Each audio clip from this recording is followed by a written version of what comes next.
জাতীয় সমাজতান্ত্রিক দলের জেএসডির সভাপতি আসম আব্দুর রব বলেছেন, জয় বাংলা বলা অপরাধ হলে তাকে যেন ফাঁসিতে ঝুলিয়ে দেওয়া হয়।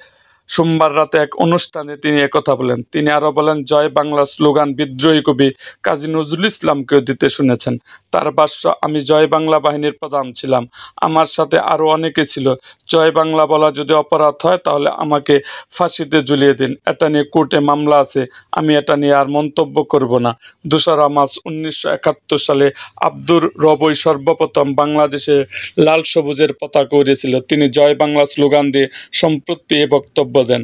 সিরাজুল ইসলাম খানের ৮৪তম জন্মবার্ষিকীতে সিরাজুল আলম খান রিসার্চ সেন্টারে একটি আলোচনা সভা আয়োজন করা হয়। বারিধারা ডিওএইচএস গবেষণা কেন্দ্রটি অফিসে এই আলোচনা সভা অনুষ্ঠিত হয়। তিনি আরও বলেন, মুক্তিযুদ্ধের সময় যারা গুলিবিদ্ধ হয়ে মারা গেছেন তারা জয় বাংলা বলে মৃত্যুবরণ করেছেন। বিজয় লাভ করার পর জয় বাংলা এই দুটি শব্দ বলে বিজয় উদযাপন করেছেন।